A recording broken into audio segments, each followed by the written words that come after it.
Good morning, Kay. Good morning, Michelle. Thank you for joining me today. Could you tell us a little bit about yourself and your business, please? I certainly can.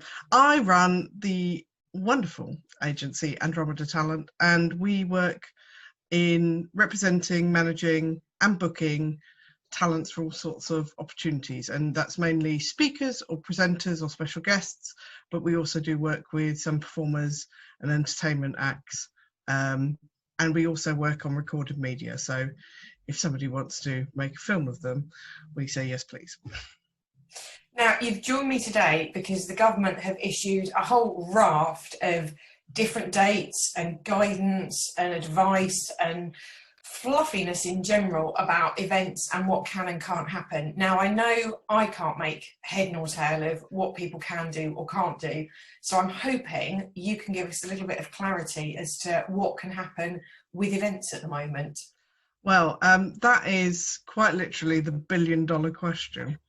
And I would say a lot of people would think that they're not in any way involved with the events industry. But when you start thinking that it takes in things like meetings, trade shows, networking, or even going to see the ballet as a special treat, then everyone has connection with the events industry. And one of the things everybody is finding hard at the moment is events are truly intersectional things. So to give a really personal example, I was talking to my daughter's dance teacher, Amelia from the wonderful Kicks Dance in Horsham, and she's running some workshops. And we talked about the guidelines that she needs to look at and follow. And firstly, she has to look at the things surrounding children and educational guidelines. Then she needs to look at performing arts guidelines. Then she needs to look at events guidelines. And then finally, she then looks at the venue guidelines. So for her, she's looking at least 4 different sets of guidelines, and each of those play into each other.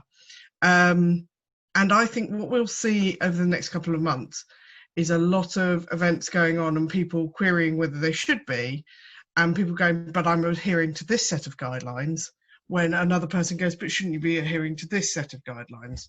So one of the things that I'd love to impress on people is there's going to be a lot of, I can run this event, but should I?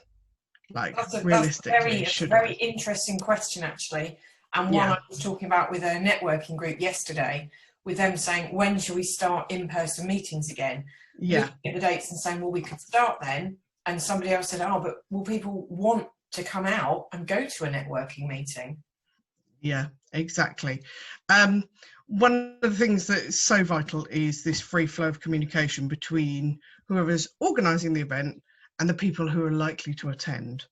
And funnily enough, I'm actually running a course called Zoom to Room, which is about, we've all got very used to this new thing. I mean, normally you and I would be sat in ByJove Towers talking about this rather than you here. would be here with me. Yes, exactly, lazing around on the lovely couch having a delicious posh coffee. But really, at the moment, how it goes is your event indoor or outdoor? And is it professional purposes / business purposes, or amateur or community? The easy thing is outdoor good, indoor bad. Right. And business or professional good, community amateur bad.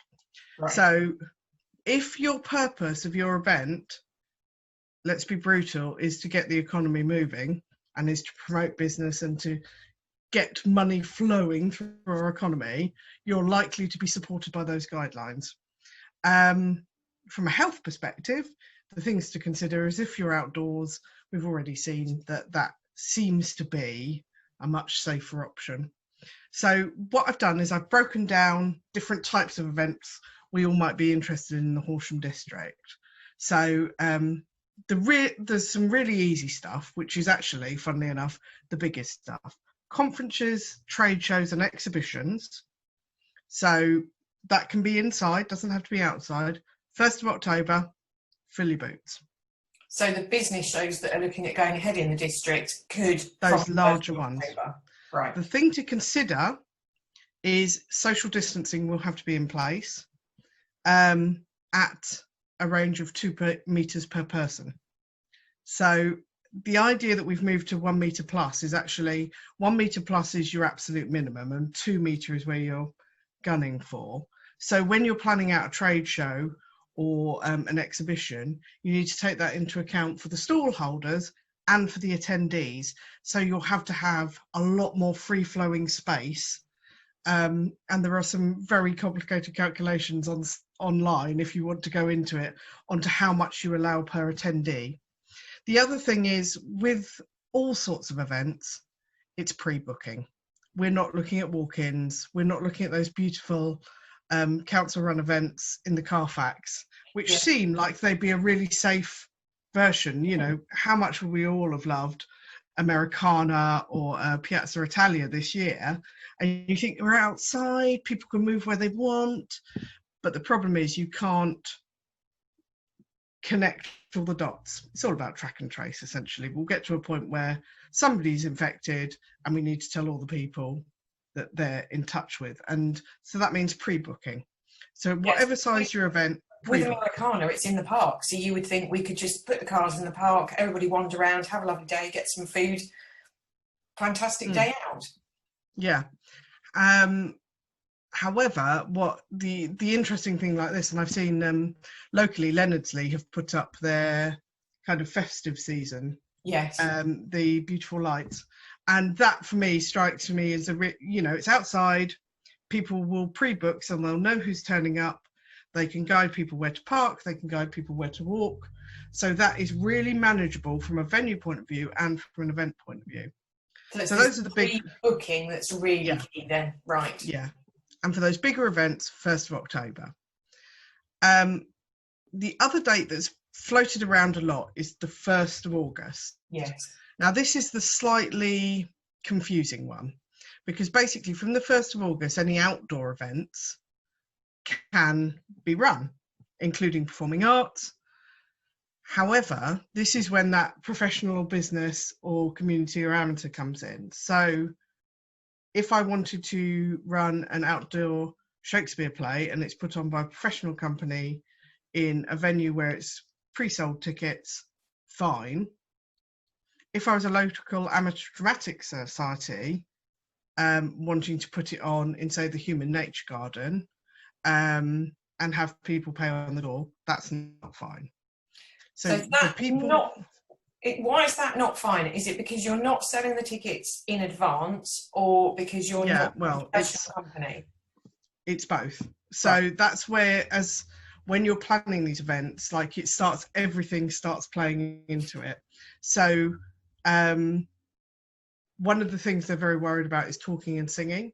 And this is one of the things that's come up a lot of times in event forums over networking, which I know, like for us locally, is a big thing. Everybody wants to get back in the room. We all say we love Zoom, we just don't. We're chatty. We're chatty people. We are. However, I did see on one of these forums that said, isn't networking just getting a load of super spreaders in one room? And however harsh you think that is, if you think about the purpose of networking, and if you think personally how many in-person networking groups you go to, let's say everybody goes to 3. If you go to 3 and everybody in that room goes to 3 different ones, that is where you're looking at a real danger point. So I would say, in terms of in-person networking, not August, and realistically I think September is very shaky to put that into progress. I think once you say hit the 1st of October and you've got things like conferences and trade shows, what's a trade show apart from a massive networking event? So I think that will become much easier after that. Am I right in thinking, though, that even with the networking, when it takes place, you're still looking at that 2-meter social distancing? Yeah, you're looking at social distancing. You're also looking at an area of a venue or a venue with exclusive use. So you're not mixing your group with the general public. And you're also looking at pre-booking. Even if you're a free networking group, you need to be able to contact everybody in that room if somebody reports symptoms. Right. So, I mean, I know most of the networking groups I do, they want you on their mailing list. So, things like business cards are going to fall out of favour. So if anyone's got a business with digital business cards, now's the time, because we're all going to need them. And that brings me on to meetings. And meetings, funnily enough, is one of the things that has not been specifically addressed, because from the 1st of August, people are encouraged to go work if they work in an office and work in an office. So if it was a meeting in an office, that's fine, as long as you social distance, and if it's possible to hold it online, they should. And one of the things, I've heard of some, not locally, hotels getting around rules already, because hotels were one of the first venues to be deemed, COVID secure if they meet certain criteria. And there's some discussion on numbers. So this is when we come back to our magic numbers of 6 and 30. And the overall guideline is you should not have a gathering of more than 30 people in private premises. But if it is organised, i.e. the responsibility by a business, larger events can take place if the venue is COVID secure. Right. So you can see how some hotels have got round it. Yes. But on the other hand, you still have to have social distancing of 2 meters. So a big room, if you're going to fit 30 people in at a 2 meter social distance, you're going to need a pretty big conference room to get that. And then also within that 30 should be any staff who have to be in direct contact and within that room. So if you've got somebody coming to top up the teas and coffees, they're immediately one of your 30, so you've got 29 people. You as the event organizer count, so that's 28 people. And once you look at maybe going, oh, well, we'll do a lunch, you've got people serving lunch, all of that has to be taken into consideration. A lot of these will fall away after the 1st of October. Okay. It feels like the event industry has said after the 1st of October, apart from social distancing and pre-booking, like all bets are off. Sports will be back on, conferences, stadia.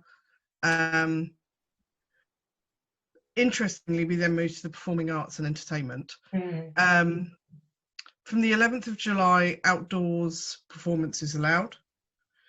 And I saw a lot of kind of pubs and people like that jumping straight in, which is amazing. Of course, I've got lots of clients and friends who are musicians and were desperate for the work, but there is additional rules for them. So if somebody is performing and singing at all, it should be limited in number and ideally a solo performer, and they should be a professional. And in this case, to lay it on the line, that means you pay them. Right. It means you don't pay them £5, you don't pay them in beer, you pay them in money. So you could say to the government, I hired a professional musician to come and sing at my pub.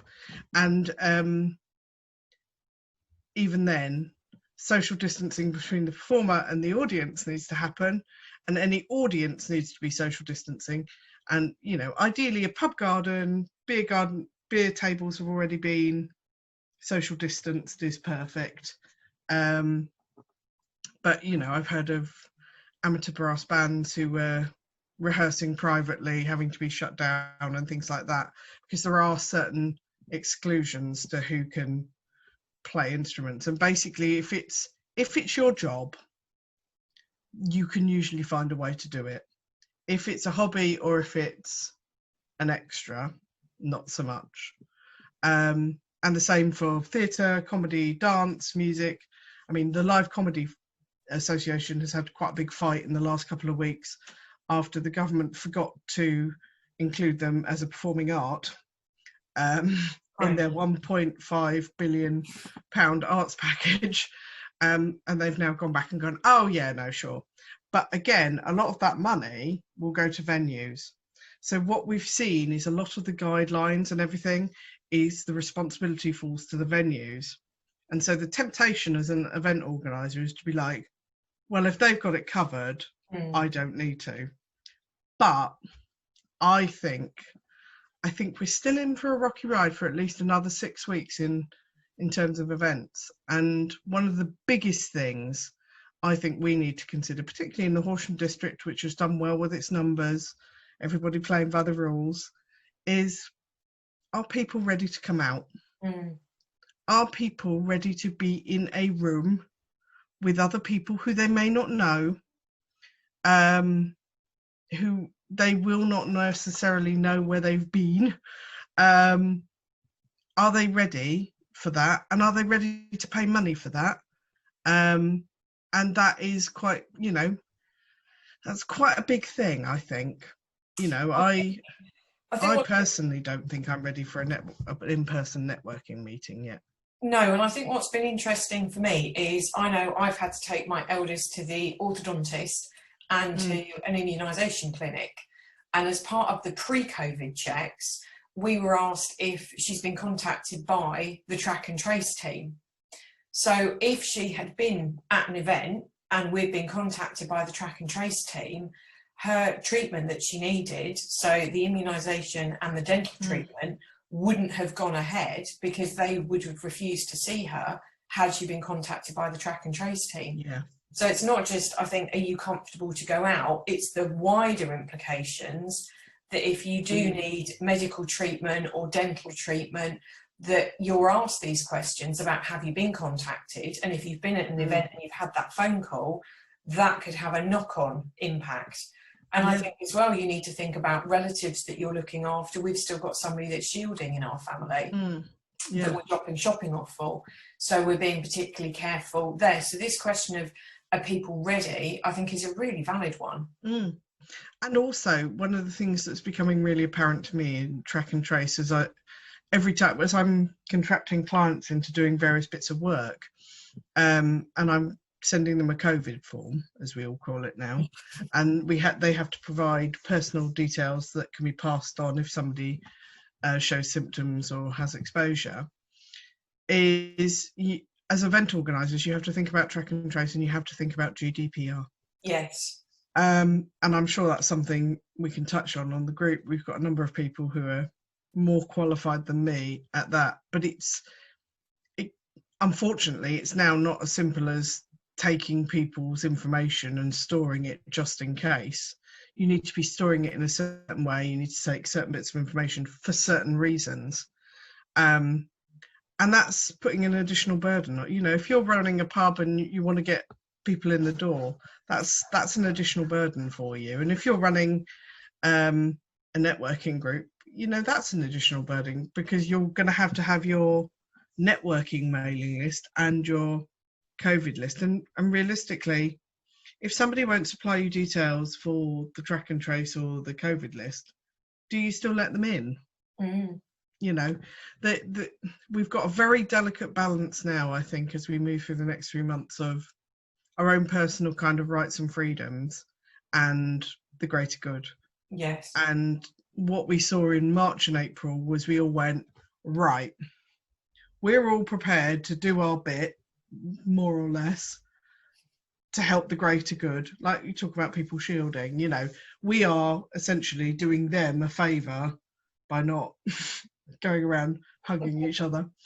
But now, the thing to remember with events is basically, if it's for fun, probably not. If it's for money, give it a go. And I found it interesting when the government announced kind of outdoor theatre and music and dance and things like that, and told everyone to go buy a ticket. And I thought, well, it's a lot. It's a lot to ask people to do, having spent 4 months telling them, go for a jog, but that's it. Stay at home. Yeah, exactly.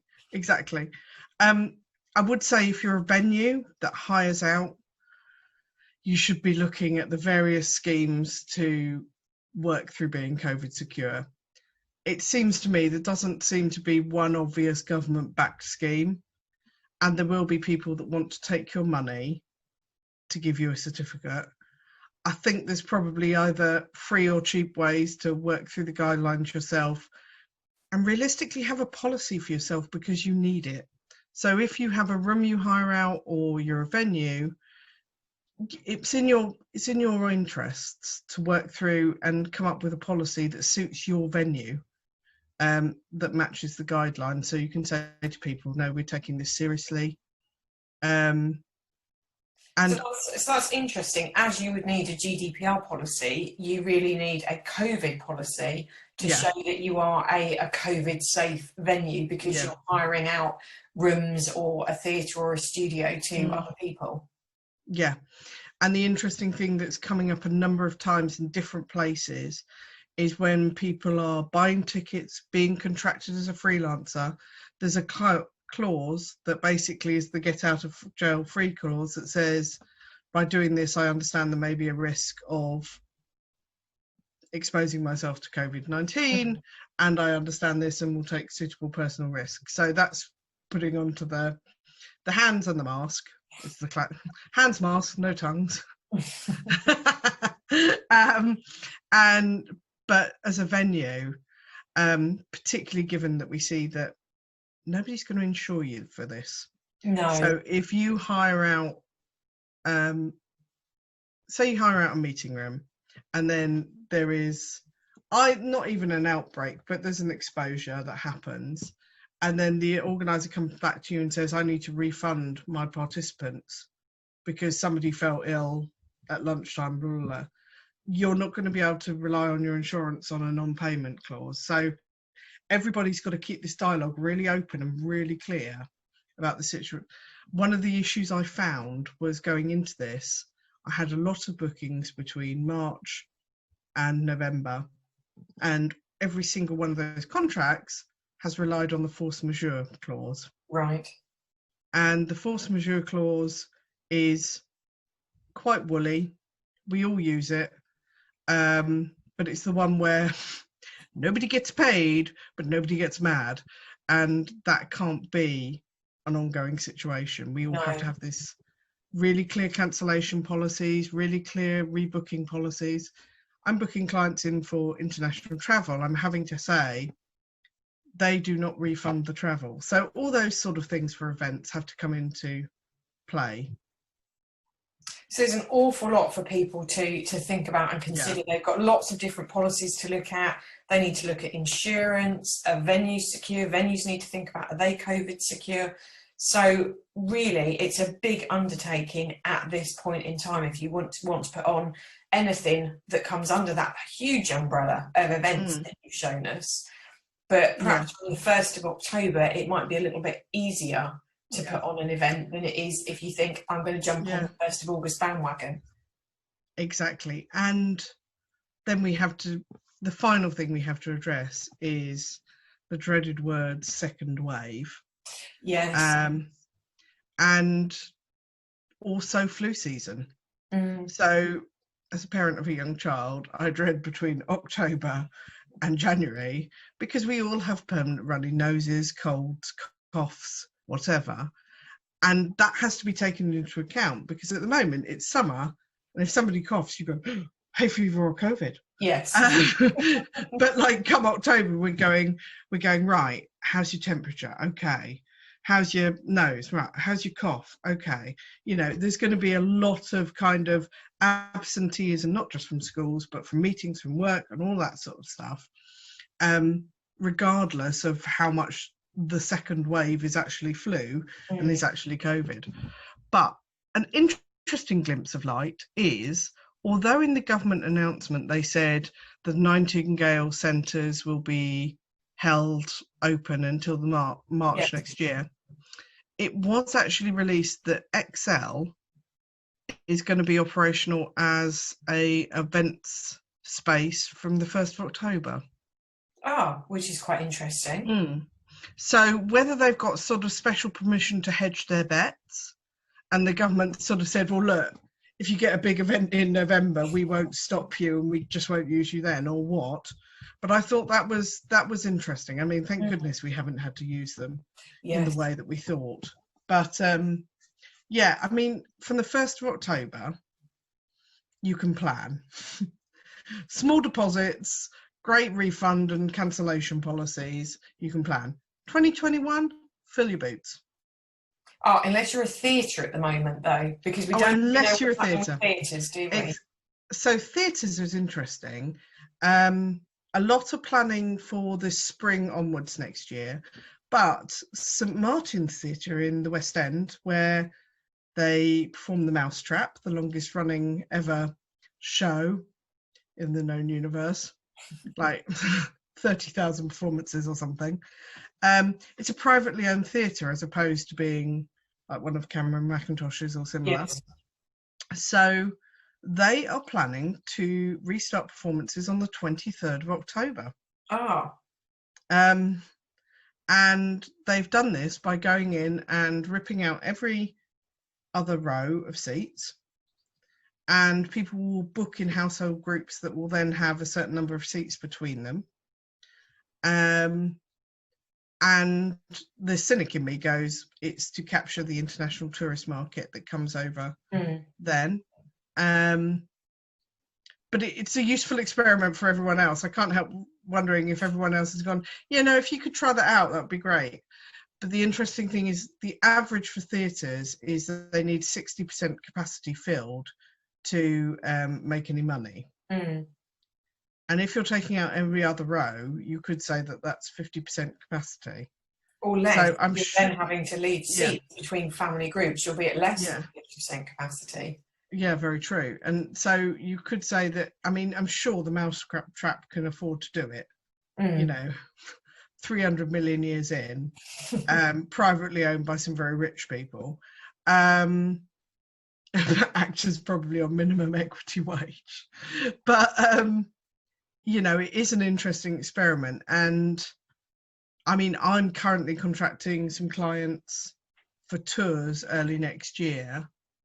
And I'm having to have some fairly frank conversations about how do you feel about being on stage and doing this, doing that, and working out, because they're not in the UK, and some of the European countries are a bit further on than us, how we feel about, sitting on a stage and talking to somebody who may be only a metre away from you. Because I saw Andrew Lloyd Webber on the news talking about he has an archway that he thinks he could spray you with disinfectant as you go into the theatre, because I know they're very keen to restart theatre, particularly for the panto season, because that's such a busy time of year for the theatres.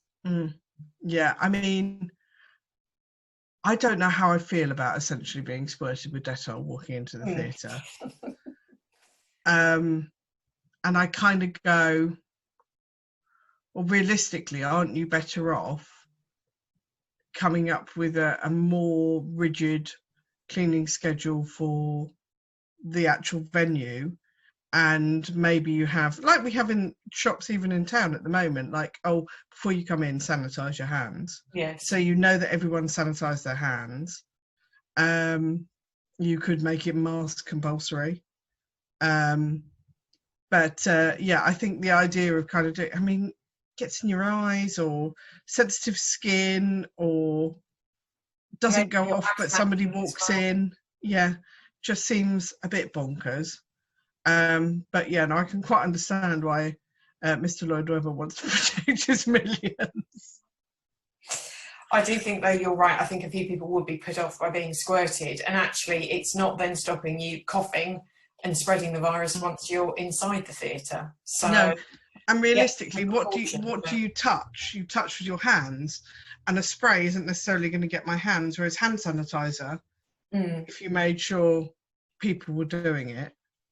And that's another thing with theatres and venues, is particularly like West End theatres, is they're beautiful historic buildings. They were built for Victorian ladies to sit in velvet and oak, not to be sprayed down with Sif. So I do hope that some of our local venues, I know the Capitol's opened for cinema again, and the Hawth is gradually opening up its back office, but I hope they can, they've got the larger spaces. The problem will be the studios. Yes. Because you know, for instance, in the Capitol, you've got a seating of, I think, 98 in the studio, not including the tech.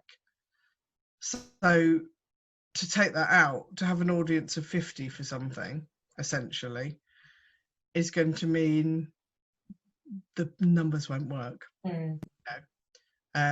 Nobody's in the events game to just break even.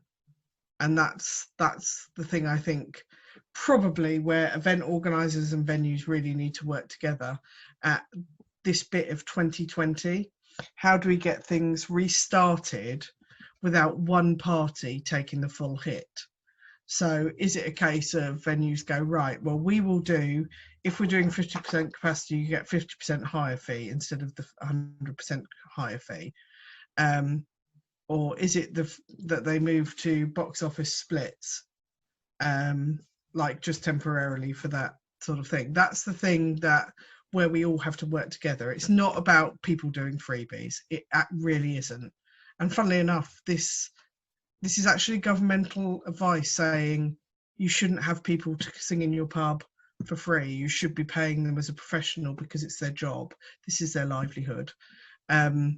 And that's the thing about events, is even the most businessy events are a lot of fun, and they're about people connecting, which is what we've all missed. But we have to realise that all our lives, if we've seen anything, they're all interconnected. However much you work from home, you work online, we are all interconnected as human beings living in a shared district. So we all have sort of a little bit of responsibility all the way around. It's not just a case of going, I'll hire that venue, they're COVID secure, I've done my bit. So all of that's fantastic advice. I think there's a lot for people to take in there, but really useful hints and tips and advice and guidance, Kay. Now, if people are thinking about putting on events or want some advice, can they come and have a chat to you? Do you provide advice on events? I do indeed. Funnily enough, the consultancy area is something I realised it's, as somebody said, it's people paying for your brain. What I would suggest is anyone locally in the Horsham district, kind of, if they wanted 15 to 20 minutes on the phone to run an idea past me, I'm more than happy, and that's absolutely free of charge. If you want to look at more like an in-depth hour or two where I'm coming to you, or we're really nailing down some specifics and you want me to sign an NDA so I don't go and flog it to your competitor, that costs money. But 15-20 minutes to go. So if I wanted to do my networking meeting and I held it at the top of Chanctonbury Ring and we all stood 5 meters apart and brought our own sandwiches, that's fine. That's free and gratis, and I'm more than happy to talk to people about that. And also, if people are looking for entertainment or performers, I know there's going to be a lot of families over the summer who, I know we're suddenly going, oh, so 7 weeks when my child doesn't want to look at my face. So if you're running an event, especially outdoors, and you need all performers for that, I can happily give some suggestions. I have to say, with I think all the regulation and guidelines, if you're looking at putting on a bigger event, then a couple of hours of advice would be well worth it to make sure that you've ticked those boxes and covered off everything that you need to think about. Exactly, and that's with those longer, those hours or 2 sessions, we work towards giving people a to-do list. I don't do it for you. No. I used to do that for people, and I've worked out that it makes much more sense for me to tell you what to do and you go and do it yourself. And actually, that's what this is about. It's empowering people to know the rules, know the guidelines, so they don't get in trouble, and also so they keep themselves and their people involved in all safe. You know, that's all we want, isn't it? It is. It's all about keeping everybody safe. Thank you ever so much for joining me today, Kay. It's been really insightful. No, thank you so much for having me on. It's been lovely. Thank you.